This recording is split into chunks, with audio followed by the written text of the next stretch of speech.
Okay, welcome everyone. Thank you for joining. So we'll start slowly. Thank you very much everyone for coming. Basically, this is the second EOS Pillar workshop incorporating national and thematic service and resource catalogs into EOS. I'm Rob Curlio from EOS Pillar and Trust IT Services, and I'll be your host for the day.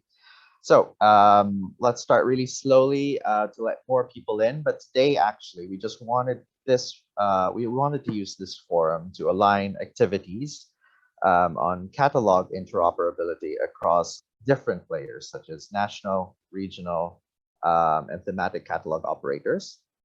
So a lot of them projects, as well as institutions, as well as portal operators, such as Eos Future and Eos Enhanced. We also want to have a common understanding to achieve the alignment of the technical and organizational aspects of the catalogs.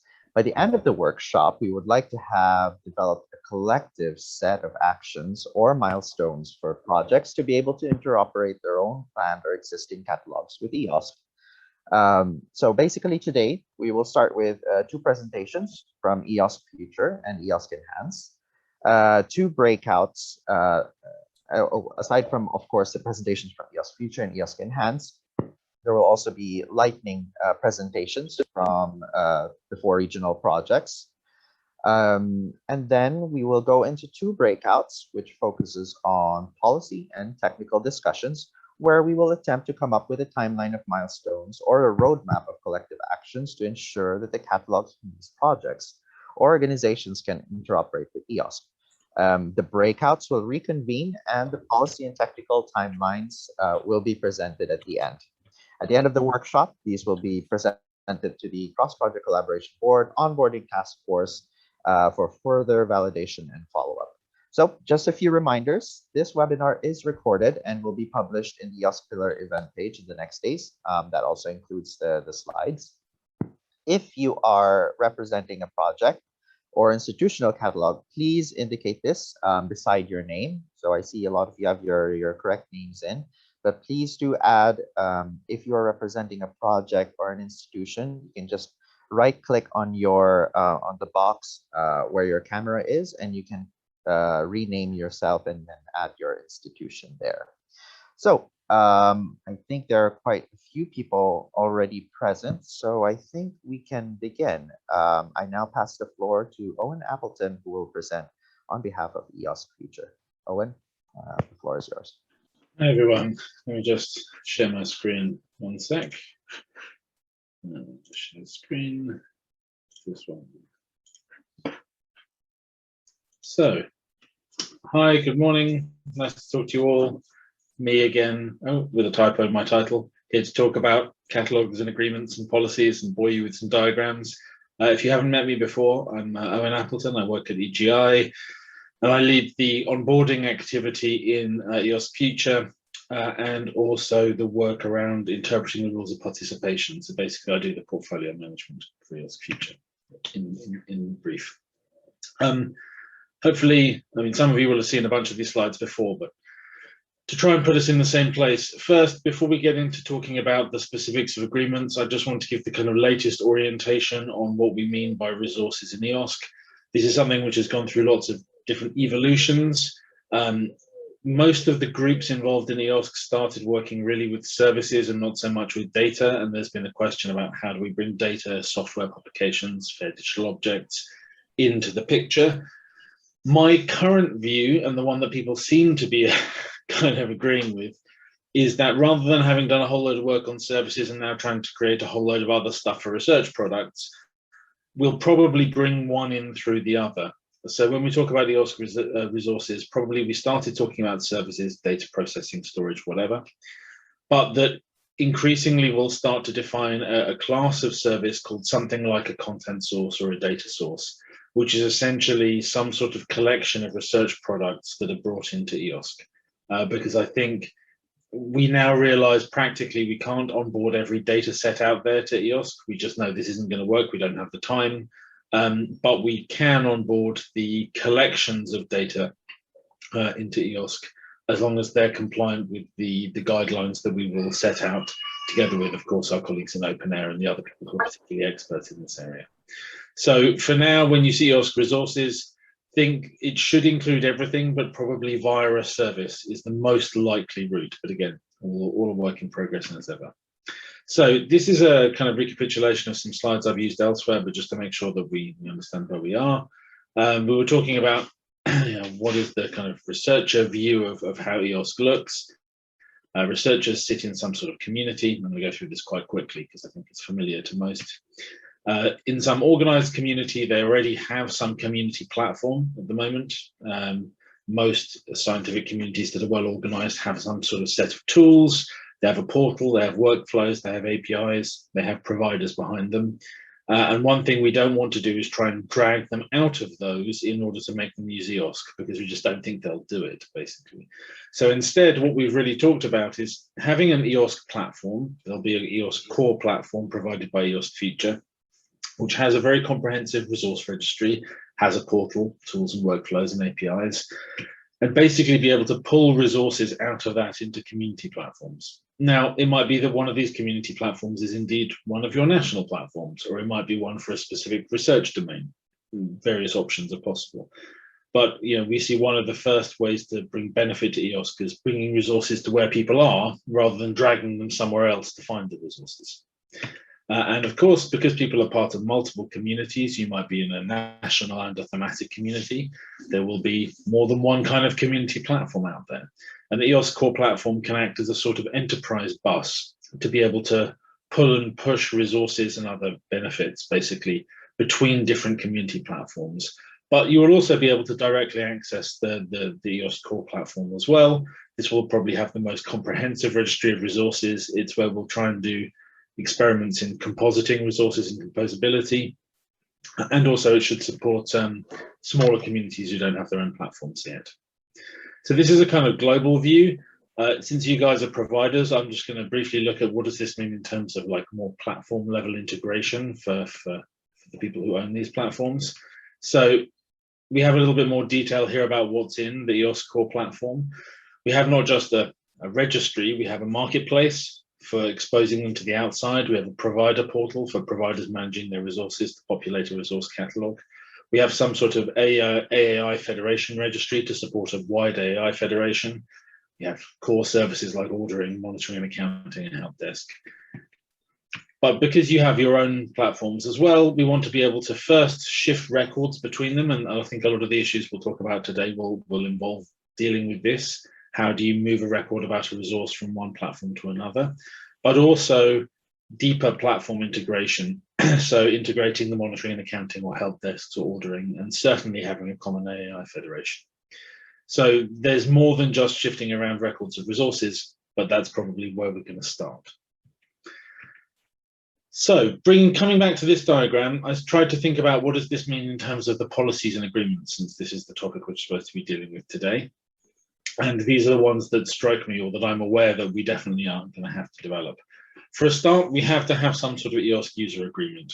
There's an open question I'll mention again later about how much is this a user agreement? Is it an SLA in some cases? How harmonized is it? What promises do we make? But we do have to have some sort of agreement with the researcher and users, even if it's kind of unilaterally provided by us as a community. And I think this is something we should certainly try and harmonize. This will certainly be based on, at least in part, the rules of participation of EOSC as they evolve.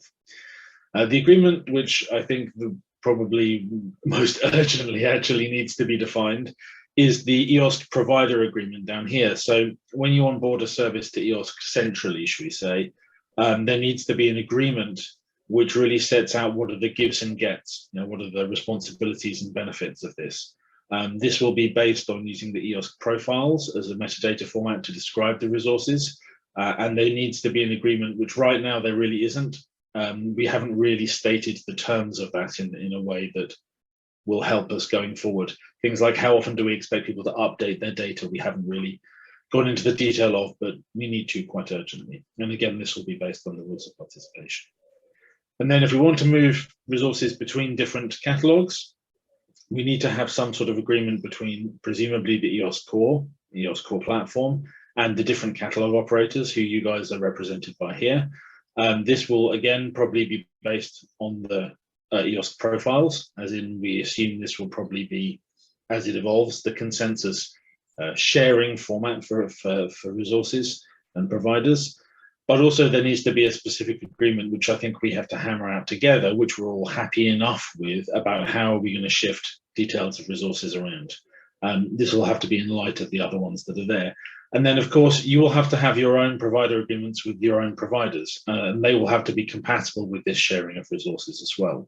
Obviously, we would be interested as Eos Future to understand what they are. We can't define them. That's for you to do. But we need to make sure that there's enough harmonization that we can have this exchange between catalogs. So, because I'm trying to keep this sort of fairly brief, this is maybe where I expect these things to come from and derive. It's a little bit of a rough diagram. So up at the top, I think our main input for a lot of this will be the rules of participation. The current ROP, of which there is a very tiny screenshot of the main points there, are really just high-level principles at this stage. They need to be more worked out, and that's planned for a new task force on rules of participation compliance monitoring to be more practical inclusion criteria or requirements that can be applied by us more easily. Right now, you can't really apply the ROP because they're so generic. They're good, but we need to make more details from them.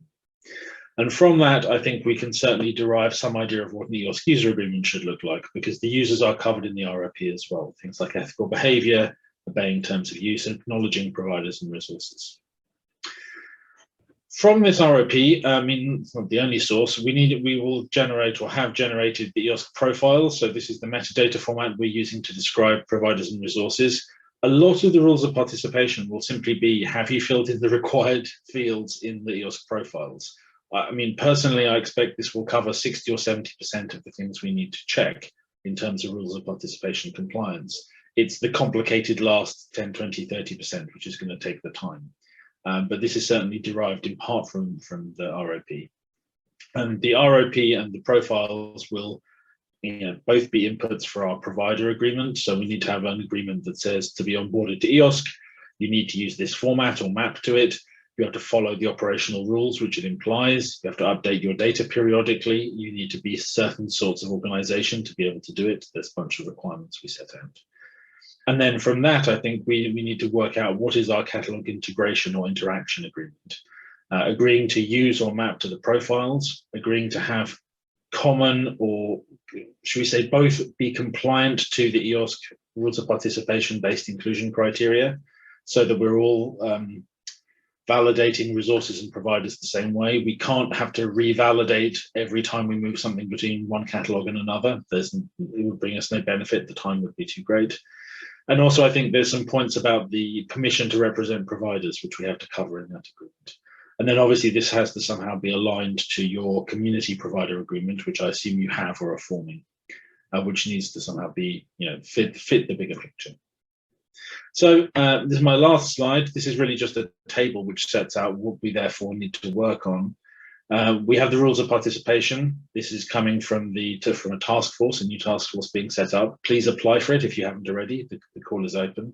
We have the EOS profiles coming from EOSC Enhance. I think George will talk about that more. This is currently run by EOSC Enhance, but will have to be transferred to EOSC Future and probably input from the task forces. We have the provider agreements, which will be, for us at least, run by EOSC Future between us and our providers based on the ROP. So we'll have to have one anyway for directly onboarded resources. And related to this, the catalog integration agreement, which we really need to negotiate with the catalog owners. And that also needs to be aligned to your community provider agreements, as I said. And lastly, I think together somehow we have to come up with what is the Eos User Agreement, because this is something which is frankly missing. So I think I actually kept it relatively to time for once. So thanks for listening. Get in contact if you have other questions. Thank you very much, Owen. So that was Owen Appleton for agreements and policies for catalogs. Now we will go into the EOS portal technical aspects, which will be provided by EOS Enhance by Athanasia Spiliotopoulos and George Papastephanopoulos. So Athanasia, I think you're beginning first. Yes, thank you, Rob, for the introduction. I'm sharing the presentation now. I hope that you can see it, right? it's loading. Mhm. Yes. Yeah. Great, great. So my name is Athanasias Pletopoulou. I'm working in EOSC Enhance for JNP, who is the leading partner for Work Package 2, having to do with the interoperability framework. In today's presentation, I will try to keep it very brief, covering some basic, let's say, concepts like the definitions, the specifications, the two important specifications, the EOS portal resource and provider profile. Very briefly, some mentioning on the onboarding process, and I will provide some content that you might find useful for documentation and feedback channels. So this is a schematic layout for the EOS portal, already covered in much greater detail and more comprehensive by the previous presentation. Just important note here for this integration between EOS portal and thematic or regional clouds or other aggregators. It's very important to have a common language, which is what we call the profiles, to describe the metadata.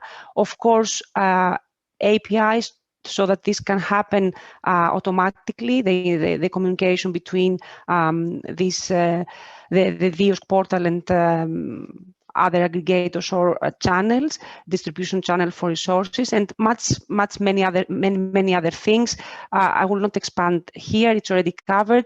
I will just mention the onboarding process, which is a very important process between the various channels, so that we have trusted partners and a common way to perform the operations. So for the definitions, there is already some work already done. For example, when we talk about resources, it was already mentioned before, it could be services, could be data sources or research products and many other assets as these may develop in the currently under EOS Future. EOS Registry includes all this framework, like the profiles, the onboarding process, the rules of participations, and many other things that will allow the integration between the various aggregators and the EOS portal. All these definitions are available, of course. Now, coming to the profiles, there has been already some previous work starting from EOS Infra Central, then EOS Hub, other projects also contributed, and today we have the version 3 applied and used, and this is mainly the description of the profile, which is the data model, the conceptual model that presents the code, the attribute name, some examples, of course, the definition, the type, and whether it's mandatory or not, whether it's public or not. So currently the profiles are described into specific blocks, like for the provider profile, we have the basic information, including several attributes, marketing classification, and so on. Similarly, for the resource profile. What is important to mention is the minimum set to allow interoperability.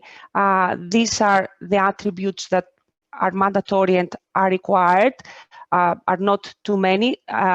Of course, the providers are encouraged to provide all other attributes, at least the majority of them. These are the classifications presented, and having more information and more attributes allows better searching and better discoverability of the resource. Currently, we're working on under Project Enhance, we're working on developing some other extensions of the profiles, like the data sources and research products. These are expected to be ready by the end of the year and handed over to EOS Future for further development. And maybe also we're working on some extension for covering options and resources instantiation. Now, the onboarding process, of course, you are all familiar. I will not expand much. It's a agreed process and shared now, starting also in EOSC Hub, EOSC Enhance, and now under EOSC Future. These are the different stages. And currently, we are working to expand this process to include some additional steps for describing the option or the offering of the resource, and some bulk onboarding of providers and resources. Having said that, we are currently working as a pilot case for the NIFOS project to have, as a first step, a unidirectional implementation of onboarding multiple resources and providers. Currently, this is an ongoing activity. We have set some generic assumptions that, of course, they need to be further developed, and we have describe the steps, how to acquire a token, and how to use the API for the onboarding process. These are available, and currently, technically, from the technical perspective, I guess my colleague George will further expand on this. It is ready to be on for the providers and resources to be onboarded on the EOSC portal. And this is a kind of coordination also with the NIFOS project. Now, on documentation, I'm sure that you all are aware there is a link under EOSC portal. All this documentation is available there. And of course, there are various channels for communication. And that is all for me. I kept it short, and I hand over to George Papastefanatos. Thank you, Athanasia. Let me begin my presentation as well, and just a couple of seconds to.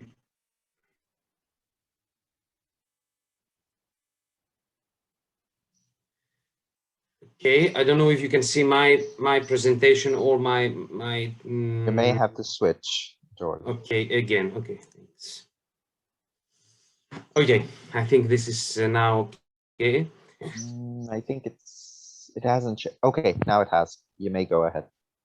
Hi, thank you, Rob. My name is George Papastefanatos. I work for EOSC Enhance for University of Athens. I'm leading the technical developments for the catalog, the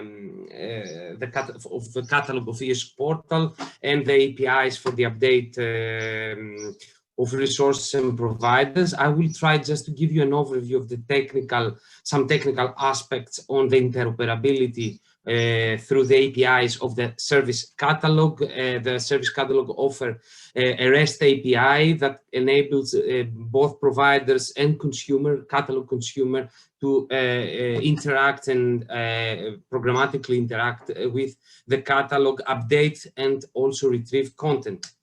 This is a high-level overview of how we, let's say, consider the interoperability between catalogs as well as individual providers.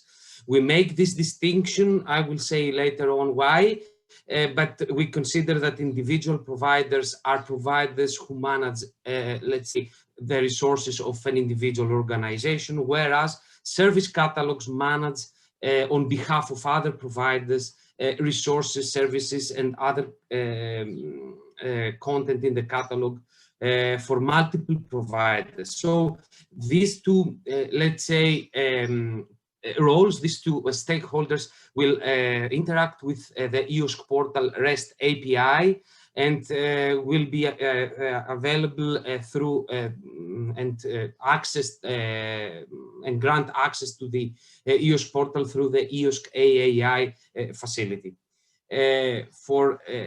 I will try to provide the difference between these two roles. Individual providers actually should first onboard the portal, the EOSC portal, through the onboarding process. This is operational now. A provider admin or a representative could onboard the provider and a single resource and the onboarding team will approve this application.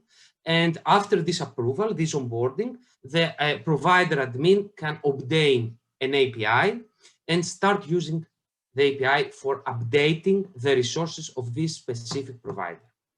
On the other hand, in the service catalog, let's say interoperability, the representative, we can say catalog admin or some other kind of user, should register the catalog, the entire catalog in the Eos portal. I think Owen mentioned before that the rules of participation in the various agreement that needs to be, let's say, filled before this process. And then again, could obtain the the access rights, API tokens, and other things. I will talk later on for this, and start using the API not only to update the resource of a specific provider, but also to onboard providers that are already registered in the remote service catalog, in the thematic catalog, and further on manage providers and resources. The individual provider is operational, can be used as well for the moment from the service catalogs for updating single providers and managing single providers. And for the service catalog interoperability, this is in process. We have already started a proof of concept with NIFOS, and we consider that this must be somehow continue with the other service catalog. So for the onboarding, in the Eos portal, there is a process. I think Athanasia mentioned it before. There is some kind of negotiation with the onboarding team. And in the end, a provider is registered, and one or more representatives of this provider have, let's say, admin rights to obtain an API. And this is where the provider admin actually can access the AAI infrastructure of the Eos portal. And for the moment, there is the possibility to use an access token, which is valid for 1 hour. And there is also a refresh token, which is used for, let's say, refreshing, for issuing again access token. The refresh tokens are valid for 12 months. So you register with your Eos AAI credentials. You are actually one of the provider admins, and then you go to this to the Eos AI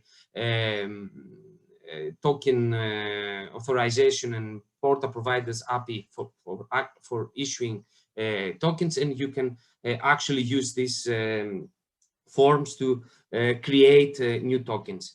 In general, access tokens are used when you update content in the catalog. For general use, for getting content out of the catalog, tokens are not required, but I will not go into more details on that. So this is an example. If you want to use access token in API calls, you can put it in the authorization header. If you want to use refresh token to issue a new access token, you can use it like that. And also you can manage all of your tokens in a specific in this page in AAI, in Eos Portal AAI workspace. So what is the main, let's say, methods used in the API? First of all are it's under SSL, there's secure connection. The, let's say, base URL is api.eosportal.eu, and you can put the name of the method and the parameters to make a call, a request in the API. You can see here, this is a call that retrieves all resources in the catalog. As I said before, the organization, the structure of the API is in, let's say, what we call controllers, methods that are grouped into, let's say, groups of methods for updating provider entries or resource entries. So methods that affect the resources are in the resource controller, and for the providers are in the provider controller. you can, there is a documentation, a Swagger documentation, and for the moment the API is compatible and all methods are compatible with the latest Eos Portal Profiles. This is 3.0 version. When we have a new version on the profiles, we will also update the APIs. You can use JSON or XMLs. There are examples in the page, in the documentation page that you can use for each method. So in brief, you can create a new, you can update a provider, you can get a list of all providers, you can get the service of a specific providers, or you can get the information about a specific provider providing the ID. The same goes for the resources, for the services and the resources. You can create a new resources with this method. You can update a resource with a put method, or you can validate the compliance with the Eos profile with this method of the resource in case you need to have some kind of validation before updating. Or you can use all the get methods for retrieving a specific resource, a list of resources, or other get methods. Finally, there is a controller that contains all vocabularies, and you can have a look, a more in-depth look on how you can use these methods to retrieve the control vocabularies values of the Eos profiles. To end my presentation, for the moment, the documentation of the API is in this URL. We have three environments: the production one, where all changes, and this is where you will actually make the operational changes in the catalog. There is the sandbox, where is a stable replica of the production, and all changes are not in the data, are not updated in the public catalog as a playground. And also there is a beta which actually used for new features. So thank you very much, and I will be happy to answer your questions. Thank you very much, George. So up until this point, you've had a good overview of the portal operators, especially on the policy side, as well as the technical aspects. Now we will go into the lightning presentations really quickly from the regional projects. Afterwards, before we go into break, we'll take a few questions from the audience, if any. But for now, let's listen to Ahtisar from Eos Nordic. Yeah, thank you, Rob. Hello. I'll share my screen. Yeah, hopefully you see it. Very good. Yeah, hello, I'm Ahtisar from Eos Nordic, and I will briefly talk about regional portal integration with the Eos portal in Nordic region. So what's our current status? We have prepared a regional platform, share.nake.no. Currently it's linked with EduGain, but hopefully we will use common AII across EOSC in the future. Also, we have prepared a support portal and wiki environment, which hopefully helps users to look for answers for frequently asked questions. We have made a proof of concept integration with national service desks, which means that if we receive a ticket or issue request, and it's visible that it's meant for a specific country or specific service provider, then we can easily forward it to the this countries or service provider service desks. Also, we have set up monitoring and dashboard environments. Due to the lack of data, we are using mock data, but again, hopefully in the future we can replace it with the real one. Again, also we have made an integration with DataSite for assigning PIDs for services. This will help us to for example, measure the impact of a particular service. Two main ongoing tasks are collecting local services and publishing them to the Eos provider portal, and also getting ordering information from Eos marketplace. What we would like to do in the future, three main tasks are following. One is the strategy for aligning with Eos development. This means that we need to establish a clear method for integrating regional portal to EOSC, and at the same time it should be easy and desirable for the service providers. We need to raise service providers' motivation to offer, so that they would like to offer their services through EOSC catalog. The other one is technical plans. For example, proceed with the automation processes. We'd like to reduce the human interaction, which is currently needed in quite many steps. And also, we would like to pay attention to the data validation, which should be also automated. Like I previously said, we would like to replace the mock data with the real one, and also proceed with the PID integration for measuring impact, services impact. So we can find out, for example, which service is used for the resource work most, and which is not. The third topic is policy analysis. This means that, for example, we need to find out which kind of agreements and contracts are necessary between the portal operator and EOSC, and the portal operator and service provider.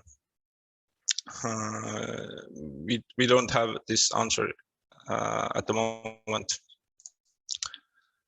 And here is the, let's say, big picture. We have this our regional platform. We have a collection of services. We are synchronizing with the Eos catalog. At the same time, we are processing ordering information from Eos marketplace. We have monitoring environment, which we can track several statistics about services, and we have this service desk and wiki environment for the end users. So this was my brief description. Thank you. Thank you very much, Ahti. So now we will go into the views of EOSC-Pillar, represented by Luciano Gaido. Okay, just a moment. Can you see my slides? Yes. Okay, So it's good. still in, it's not in presentation mode yet. Okay, now it should be coming. Yes. Good. Okay, very good. So this presentation is about EOSC-Pillar and the main activities related to catalogs. So just some information about the project. It includes 5 countries: Austria, Belgium, France, Germany, and Italy, and has the main goal to coordinate the national open science effort across the countries and to facilitate and support their contribution to the implementation of the EOSC. The 2 main activities related to catalogs are the national registry prototype. We started with a survey in the countries participating to the EOSC-Pillar project to understand whether there were already some national catalogs, and the outcome was that only in 1 country, in France, there is already a catalog, but its goal and scope are very different from the EOSC ones. So it is not clear if this catalog will be the right one to be made interoperable with the EOSC one. So we started by developing this prototype of a national service registry which should be operated by the national initiative in the countries. This prototype relies on the Eos provider and result profile defined by EOSC Enhance and used for the onboarding by EOSC and now Eos Future.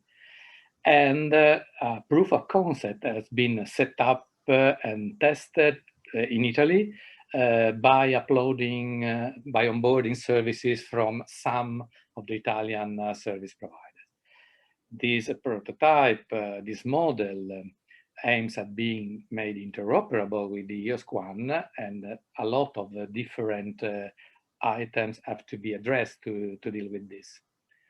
The second activity important we are dealing with in EOS-Pillar is the procedures to operate a national or a thematic catalog. So we started by defining some guidelines for operating a national or regional or thematic catalog at national level, which should be made interoperable with the EOS catalog.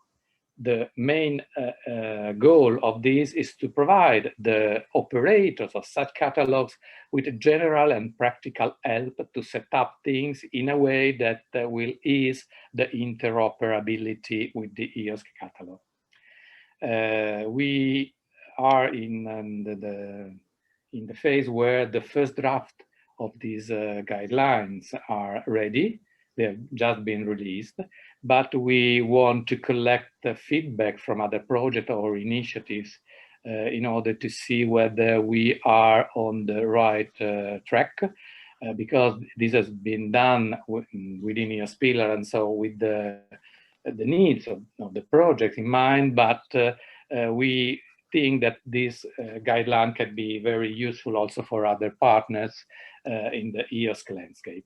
You can find the link to this document here, and if you have any comments, please send us some feedback.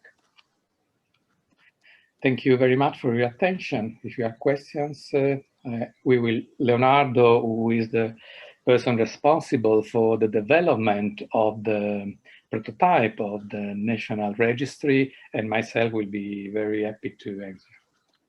Thank you. Thank you for that, Luciano.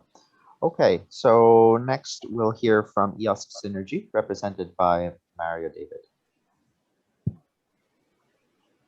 Hello, good morning, everybody. Let me just share. Okay, should be online now.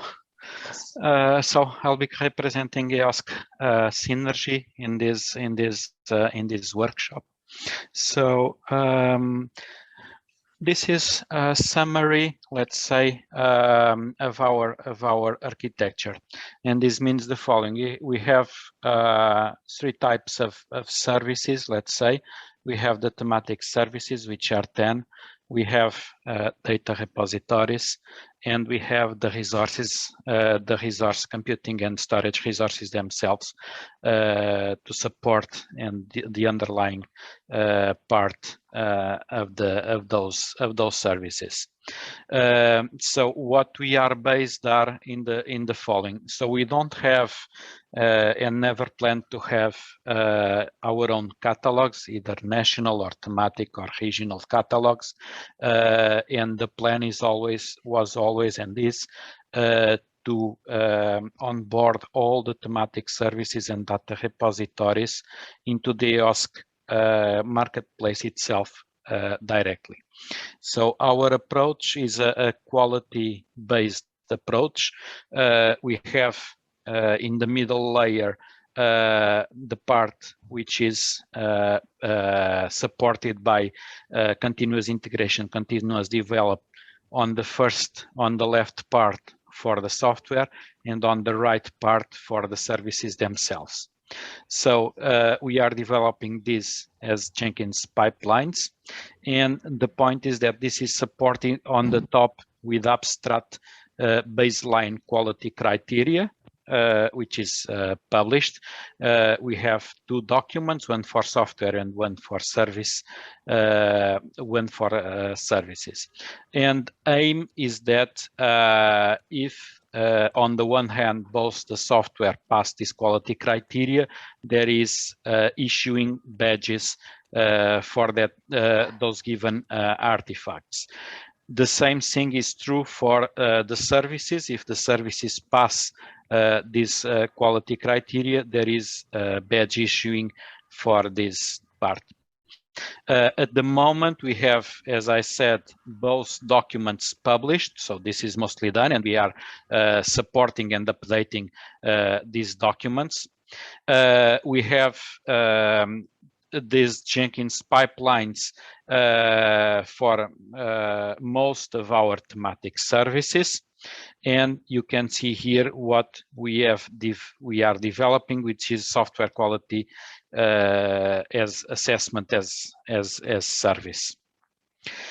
Now, the main aim, technically the main aim of EOSC Synergy, as I said, is to have the thematic services and data repositories registered, onboarded directly on the EOSC marketplace, and furthermore to have shown the badge issuing for the services which have passed the quality criteria.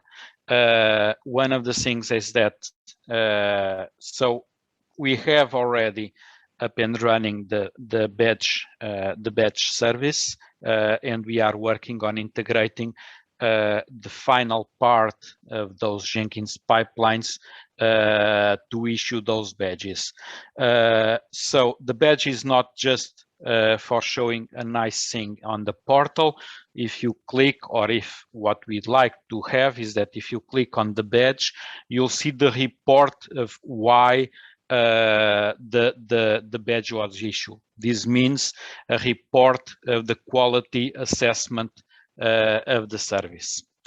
And so, as I said, so our comments or requests or offerings that we have no catalogs. So the aim is to onboard the thematic services data repositories. The resources like computing and storage resources are already all integrated into the federated cloud infrastructure from all the partners in the project. The EOSC we think that the EOSC onboarding procedure should be a bit more streamlined and less lengthy. We have some experience on doing this, and sometimes there is still many small stones in the engine that takes a bit of time, and then going up and back. The third bullet point is that the EOSC Synergy onboarding is based on quality assurance, badge issuing. What we want to discuss, because this will be the work over the next period and over the next few months, is how to show and integrate those badges into the EOSC marketplace. So finally, the point is that the services and repositories from other projects may want to execute the QA pipelines with the badge issuing, and for this, EOSC Synergy has developed this SQA as a service that other projects or other developers or other operators of services may want to compose the pipelines themselves. Now, the point is that it's quite clear that to issue a badge as we have, it will have to comply to all the criteria that we have, or the let's say the obligatory criteria that are in these baselines. And I finish my presentation for now, and I open to questions or later on, and thank you. Thank you very much. Last, we will hear from Dusan Dragovic from NIFOS Europe. Yeah, just a second. Okay. Okay, so yeah, my name is Dusan Vudragovic. I'm from the Institute of Physics, Belgrade, and within the NIFOS Europe, I'm responsible for the onboarding activities within the project. So, as you know, within the NIFOS Europe, we have developed onboarding methodology and created various levels of integration of resources from the Eos exchange layer with the services from the Eos Core layer. And I have presented this so many times, so here I will just present the main steps of the onboarding procedure. So our onboarding procedure starts with the creation and authorization of the Agora account, since we are using the Agora as a central tool of all our onboarding activities. But since our catalog, since Agora is fully integrated with the project's AI, the provider is authenticated with the institutional credentials or social identity. After these steps, we perform an authorization of the provider's account, and this is done by the onboarding team member from the corresponding country. After that, the provider is able to register himself using the Agora, and in this process, all Eos profiles mandatory information are collected, because the Agora strictly follows Eos profile specification version 3. So it includes basic classification, location, marketing maturity, and contact information. And after that, when all these information are validated and collected, we are able to publish the provider information. After that, typically resource provider account is created within the Agora. So it is also done using the previous steps. So typically we have a person that is responsible for provider, and then for each resource we have another person. So resource provider account is created, authorized, and then user is able to enter in the system basic resource description, also using corresponding Agora forms that follows Eos profile specification. So all these fields, basic, marketing, geographic, language availability, classification, maturity, contact information, etc., are entered in the system.